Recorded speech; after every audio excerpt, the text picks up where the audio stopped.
মেয়েটার খুব বিপদ গো সুমি, খুব বিপদ। আমি কি করবো কিছু বুঝতে পারছি না গো। কি করে বাঁচাবো বলো তো আমার মেয়েটাকে?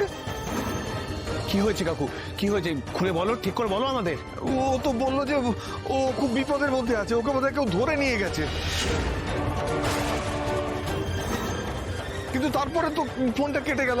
আমার কি মনে হলো জানিস, কেউ বোধহয় ওর থেকে ফোনটা কেড়ে নিল। কি হবে এবারে? আমার মেয়েটাকে কি করে বাঁচাবো, কি করে রক্ষা করবো আমার মেয়েটাকে? আমি ওকে শুধুমাত্র আর্য স্যারই বাঁচাতে পারতেন। উনি তো কিছুই জানতেন না। উনি তো অপুকে চলে আসতে বলেননি। অপু নিজের জেদে এখানে চলে এসেছেন। তুমি শুধু শুধু আর্য স্যারকে দায়ী করেছো। এখন কি হবে? আর্য স্যার ছাড়া আমার মেয়েকে কে বাঁচাবে? বলো, জবাব দাও। সব শেষ হয়ে যাচ্ছে, তোমার জন্য সব শেষ হয়ে যাচ্ছে, তোমার দোষে। আমি এখন আর্য স্যারকে কোথায় পাবো বলো তো, যে আমি গিয়ে বলবো আমার মেয়েটাকে রক্ষা করুন? আমি তো নিজেই তাকে। কে ফোন করেছিল সতীনাথ বাবু? অপর্ণা কোথায়?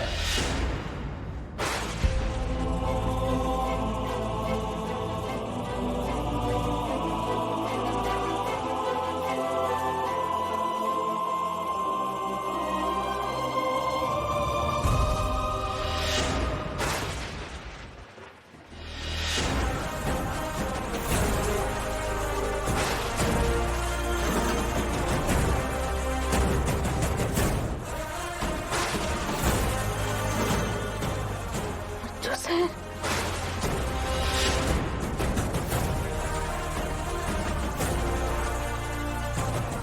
তোমার মোবাইল নাম্বারটা বলো তো।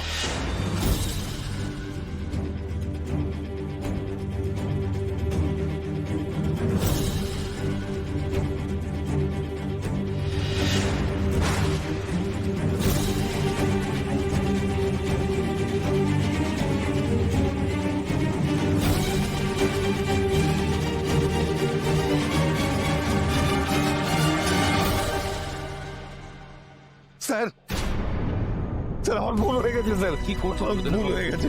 সুমি সুমি ঠিক কথা বলেছে স্যার, আমার দোষে সবকিছু হয়েছে। আপনি তো এসেছিলেন, আমি আপনাকে মিথ্যে কথা বলেছি স্যার। একমাত্র আপনিই পারেন আমার মেয়েটাকে বাঁচাতে।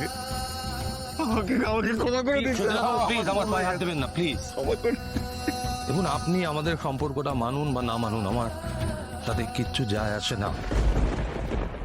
আমি আপনাদের দুজনকে কথা দিয়ে যাচ্ছি, অপর্ণাকে না নিয়ে আমি কোথাও ফিরবো না।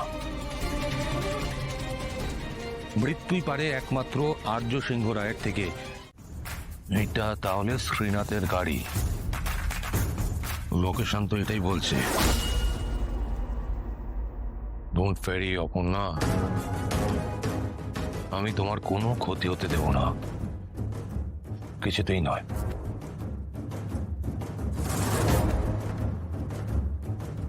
হ্যালো,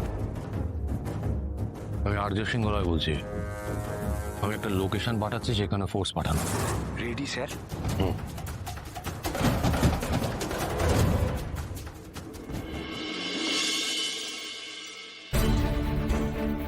হ্যাঁ স্যার, আচ্ছা স্যার, আপনি অপুকে পেয়েছেন? মেয়েটাকে বাঁচান স্যার, মেয়েটাকে বাঁচান। আপনি একটু শান্ত হন সুধীনাথ বাবু, আমার কথাগুলো মন দিয়ে শুনুন। না স্যার, আমার মনটা না কুকাইছে স্যার। মেয়েটা যদি কিছু হয়ে যায়। দেখুন, আমি বেঁচে থাকতে অপর্ণার কোনো ক্ষতি হতে আমি দেব না। যে কথাগুলো বলছে সেগুলো মন দিয়ে শুনুন। শুনুন, আমি ফোন রাখার সাথে সাথে আপনি যত তাড়াতাড়ি সম্ভব আপনি রিজুর সাথে ওই হসপিটাল ছেড়ে বেরিয়ে যাবেন। চলে যাব? কেন স্যার? সুধীনাথ বাবু, যেটা বলছি সেটা মন দিয়ে শুনুন, এত কথা বলার সময় নেই এখন।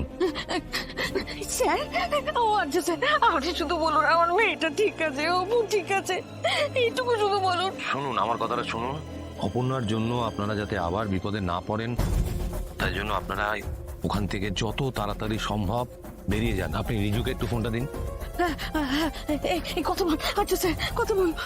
হ্যাঁ হ্যালো স্যার। শোনো ভাই, তুমি একটা কাজ করো, তুমি অপর্ণার মা বাবাকে যাতে ওনারা কলকাতায় ঠিক মতো পৌঁছতে পারেন তার ব্যবস্থা করো। আর সেটা যেন কেউ বুঝতে না পারে। চুপচাপ ওইখান থেকে বের করে নিয়ে তুমি কলকাতার বাড়িতে পৌঁছে দাও, বাকিটা আমি দেখে নিচ্ছি। ঠিক আছে। উনি বললেন এক মুহূর্ত সময় নষ্ট না করে এখান থেকে বেরিয়ে পড়তে। উনি যখন বললেন নিশ্চয়ই কোনো কারণ আছে। কি হবে? আমি আমি ভুল করেছি গো সুমি, বিশাল বড় ভুল করেছি। আর্য স্যারই ঠিক বলেছেন, আমাদের ওনার কথা উচিত ছিল, একমাত্র উনি পারেন সবকিছু ঠিক করে দিতে। ওনার কথায় মেনে চলা উচিত ছিল গো। আসলে মন্ত্র পড়ে মেয়েটাকে দান করেছি তো, ওপরে আর্য স্যারেরই অধিকার সবচেয়ে বেশি, এটা মাথায় রাখা উচিত ছিল আমার। তালাদা, তোর যে তালাদা অপু আসেনি? কাকি তোমরা ফিরে এসেছো? কাকি অপু আসেনি, আজ স্যার যে বললেন ওকে ফিরে নিয়ে আসবে।